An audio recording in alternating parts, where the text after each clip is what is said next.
Have you ever felt like no matter how much you plan and schedule, you're always falling behind? It's exhausting, isn't it?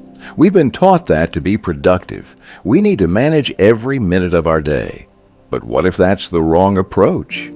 In Mind Management, Not Time Management, David Kadavy introduces a refreshing idea. Success isn't about cramming more into your schedule. It's about working with your mind, not against it. David Kadavy never saw himself as a writer, but when he landed a book deal he couldn't refuse, he had to figure out how to make it work. He tried the usual tricks, blocking out time, cutting out distractions, but nothing seemed to help. That's when he discovered something unexpected. The secret to productivity wasn't about controlling his time, it was about managing his mental energy. Instead of forcing himself to follow a rigid schedule, he started aligning his tasks with his natural mental states. This shift made all the difference, allowing him to make real progress on his book. In Mind Management, Not Time Management, author David Kadavy didn't always see himself as a writer. In fact, writing wasn't something he particularly enjoyed growing up.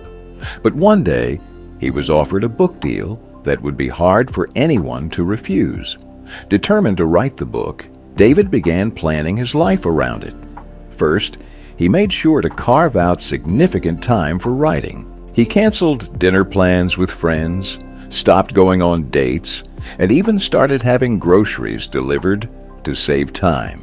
David was fully committed to finishing the book, devoting all his energy to it. For many writers, words flow naturally, as if their mind is constantly spinning with ideas. But for David, the process was anything but natural. He would sit down to write and find himself staring at a blank screen for hours, unable to get anything done. As the deadline for his manuscript approached, the pressure mounted. David needed to submit 25% of the book to his publisher in just a few weeks, or risk losing the deal. The thought of disappointing his family and friends weighed heavily on him. In a state of panic, he decided to attend a retreat in Costa Rica. Though he had a feeling he wouldn't get much writing done there, he hoped the change of scenery would help break his writer's block. Once there, David regretted saying yes to the retreat.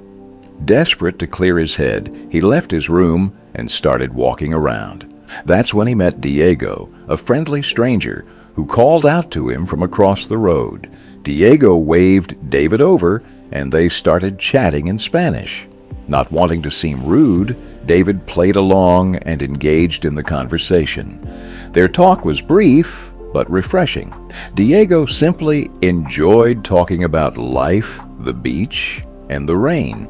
Though short, the interaction left David feeling recharged. When he returned to his computer, something clicked. In just an hour, he managed to write the first chapter of his book. Reflecting on this breakthrough, David realized something important. It wasn't about finding the time to write, it was about being in the right mental state. Time management, as he once thought, was no longer effective. What truly mattered was mind management. Mind management is about prioritizing your creative energy. However, it's not as simple as just focusing on your tasks. It's about understanding how your mind works. Have you ever stared at a long to-do list and felt completely unmotivated? It happens to everyone. But with mind management, you can break through that mental block. Mind management means looking at your tasks or problems from a different perspective. In time management, you might ask yourself, what can I get done right now? But this often leads to procrastination because you lack the focus or motivation to begin. On the other hand, mind management asks, what task am I in the mood to do right now? And what should I work on that matches my current mental state? The key to getting things done efficiently is aligning your mental energy with the task at hand. This way, you avoid wasting valuable resources like time and energy. Creative sweet spot. Being creative isn't something that comes easily to everyone. You can't just buy creativity like you would groceries. It's a process that takes time. Whether you're telling a story, writing a song, or painting a masterpiece, your state of mind plays a crucial role. David Kadavy talks about two types of thinking that help him tap into his creative mode: divergent thinking and convergent thinking. Divergent thinking happens when your thoughts are scattered. You're considering many different ideas at once. Then, as you start connecting those ideas together, you shift into convergent thinking. Take writing as an example. You have something to say, but there are many ways to say it. First, you think about what you want to communicate. Do you want it to sound formal? Or do you prefer a conversational tone, like you're chatting with a friend? Should you take credit for it? Or remain anonymous? That's divergent thinking at play. Convergent thinking comes in when you choose one of those options. Let's say you want to write about your first love. You decide to take a friendly tone with your readers, but you don't want to reveal your identity. You see, both types of thinking, divergent and convergent, are needed to create brilliant ideas. But how do you find the best ideas? By identifying your creative sweet spot, the time and place where your creativity is at its peak. Creative work isn't something you can accomplish by following a guidebook. It's not governed by logic or mathematical formulas. Instead, creative work stems from an insightful process, often referred to as an aha moment. According to neuroscientists, insight is when you suddenly see things from a new perspective.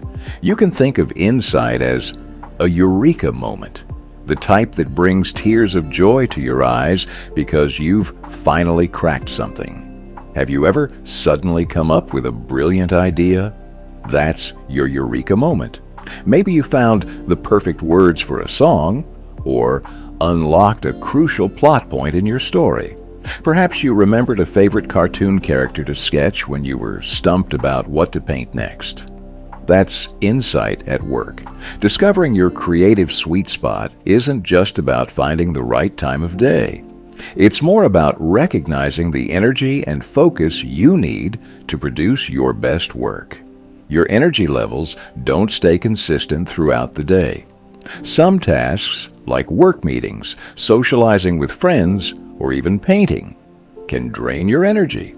That's why you need to find that golden time in your day when your energy is at its peak.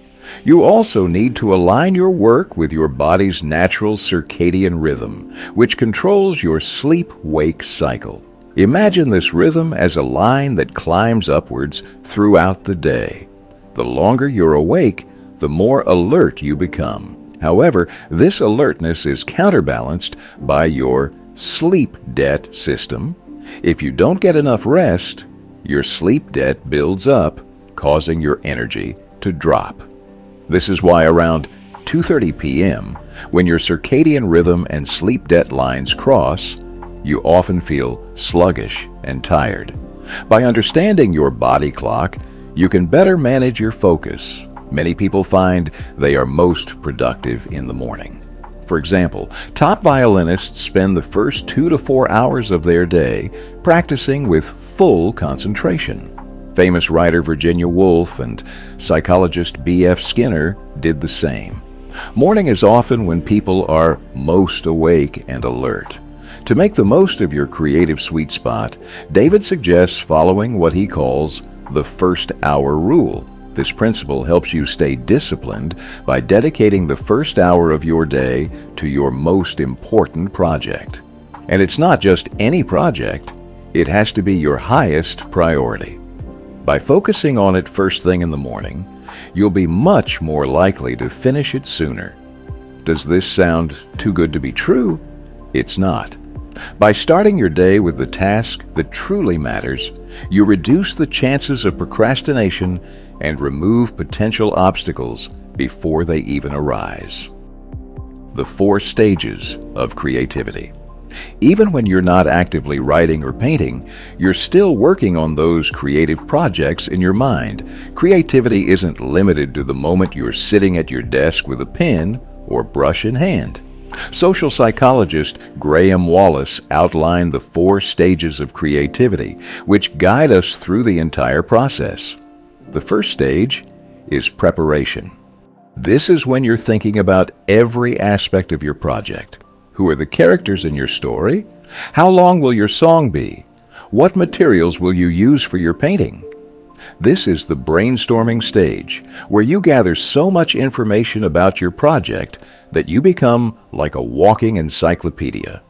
David Kadavy followed a similar approach when working on his book. He didn't write every single day. In fact, there were days when he would sit in his living room, surrounded by books, newspapers, and journals, absorbing ideas. His whiteboard would be covered with possible topics and chapter outlines. All the research David did wasn't a waste of time. It was helping him get ready for the next stage of creativity. The second stage is incubation. This is when you step away from actively working on your project. You might be focusing on something else or spending time with friends and family. Taking breaks is essential. Forcing yourself to finish a task right away doesn't always work. In fact, it can lead to frustration and anger, making it harder to reach your creative sweet spot and move on to the third stage. The third stage is illumination. This is the eureka moment, the sudden insight that strikes like lightning. This stage is difficult to explain because it's unpredictable and can happen out of nowhere, but without proper preparation, you won't get there. You have to spend a lot of time in the first stage to allow this breakthrough to happen. Let's take a look at how the first stage can lead to the third by examining an example from Paul McCartney of the Beatles. Paul famously composed the timeless song Yesterday in a rather unusual way. He heard the melody in a dream. When he woke up, still half asleep, he rushed to the piano and played the tune he had heard in his sleep. And just like that, one of the greatest songs in history was born. But it wasn't as simple as it sounds. Before composing Yesterday, Paul had been writing and creating music for years. His years of preparation allowed him to recognize and capture the melody when it came to him. And he didn't stop there. Paul ensured he completed the final stage of creativity, verification. The fourth stage, verification, is when you take a step back and critically evaluate the eureka moment from the illumination stage. You ask yourself whether the idea is sound, foolproof, and brilliant. You double-check that nothing is missing. Paul wasn't entirely sure his melody was original. He feared that it might have been something he had unconsciously heard before. At the time, there were no apps or software to check whether a melody was truly original or not, so Paul spent a year and a half making sure the melody was indeed his own. During that time, he refined the lyrics, tune, and arrangement of the song, perfecting every element.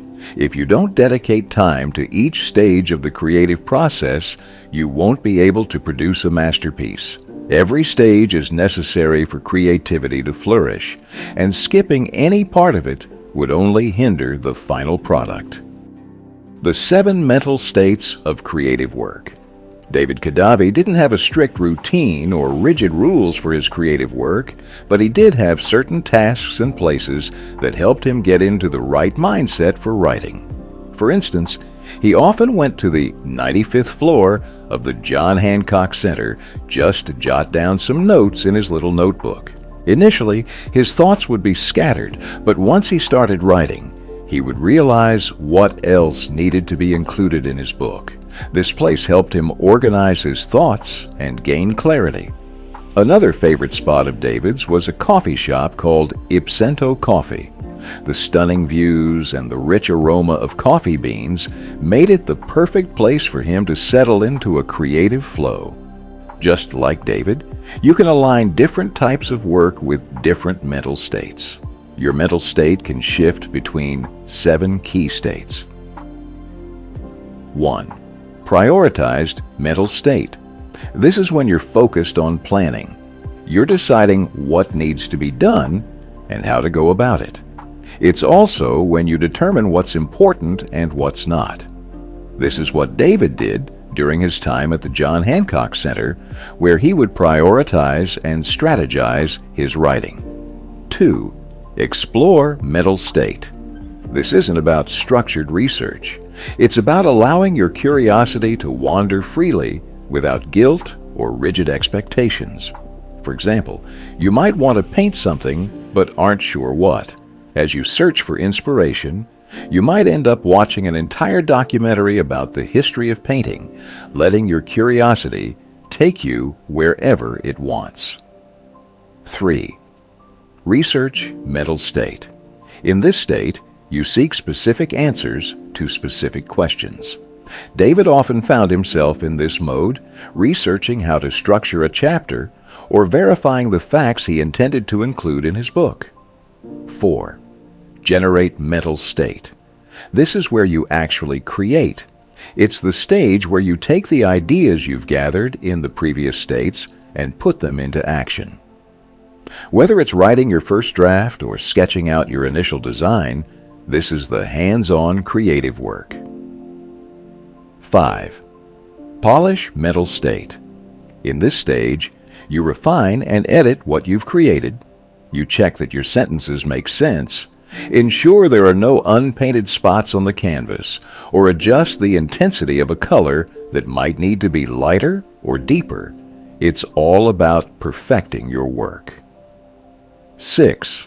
Administrative mental state. You can't focus on creative work all the time. There are other responsibilities that demand attention, like paying bills or spending time with your family. This mental state is crucial because it allows you to balance your creative life with other important aspects of your life. 7. Recharge mental state. Sometimes you need to take a break and refresh yourself.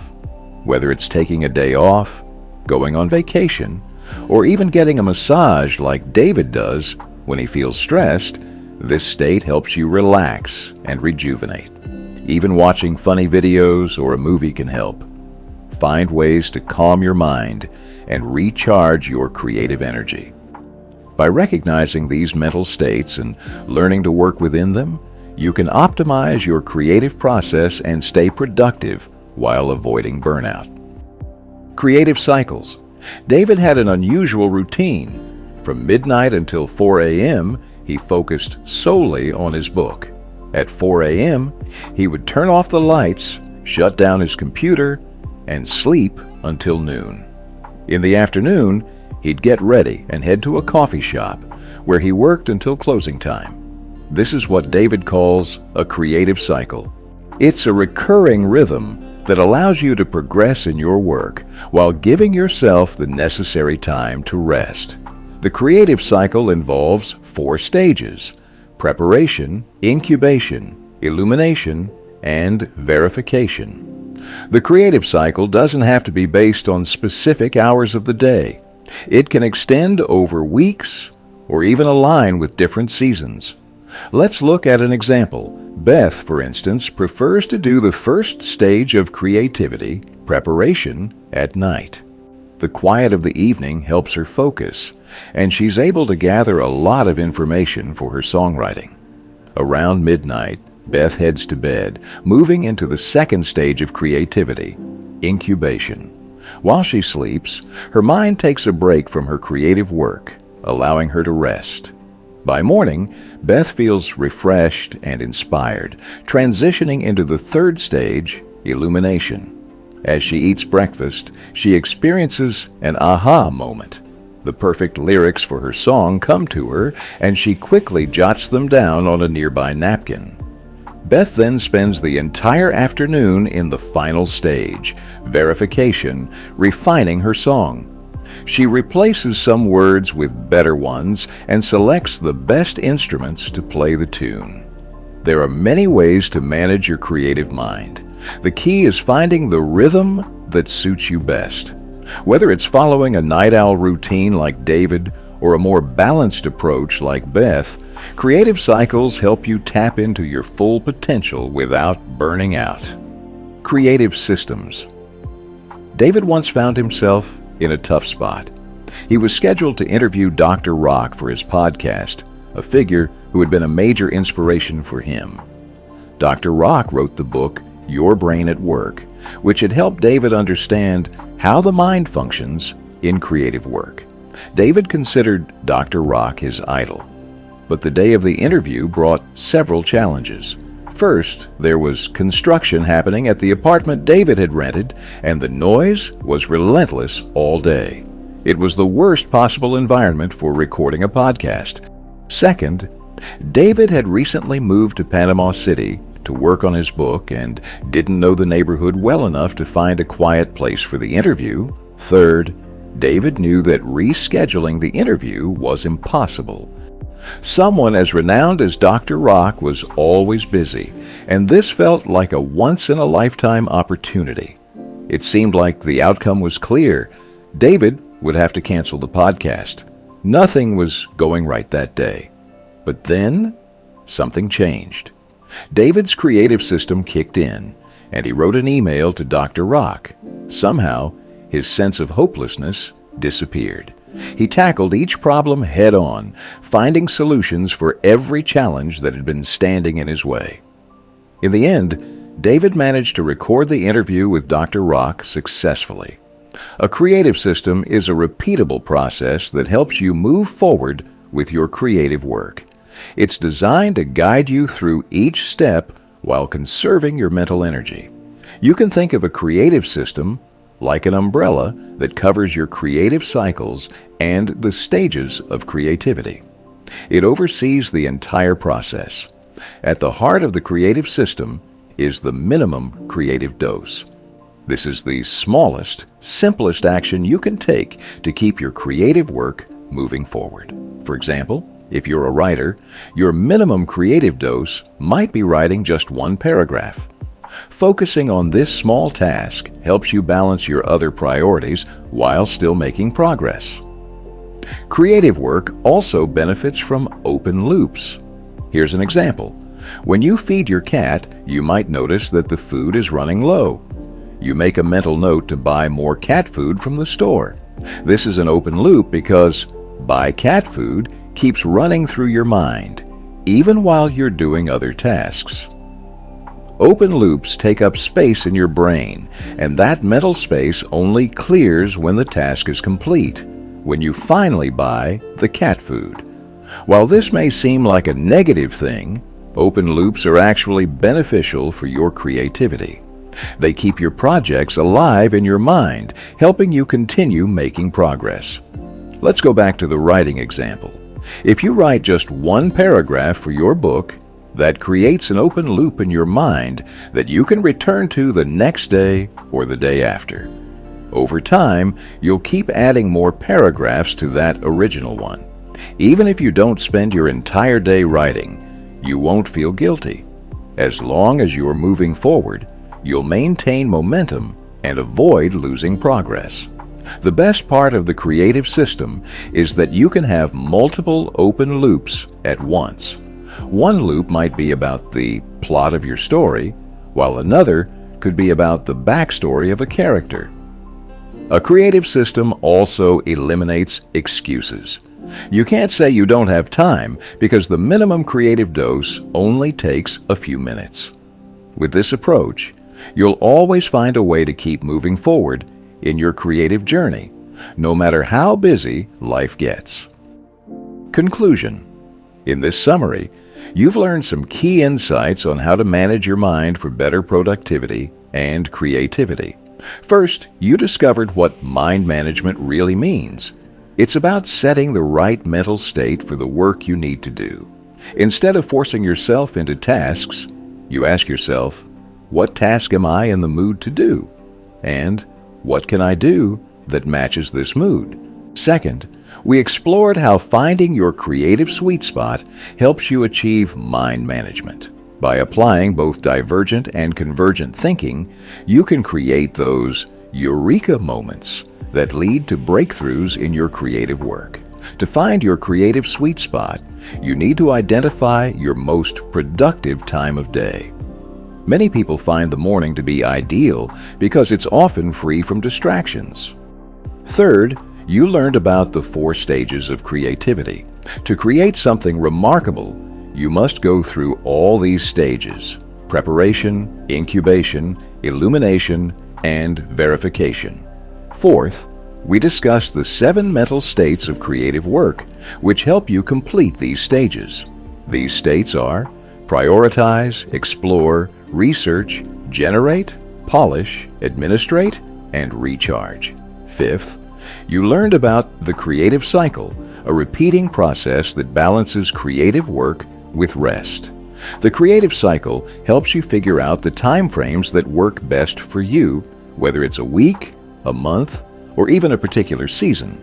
Finally, we talked about the creative system, which oversees your creative process. This system is a recurring structure that guides you through each step of the creative cycle and helps you decide what steps to take and how to take them. In today's fast-paced world, everyone seems obsessed with doing more in less time.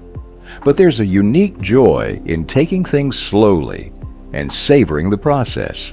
So don't rush. As the saying goes, good things come to those who wait. Enjoy the journey and let creativity unfold at its own pace.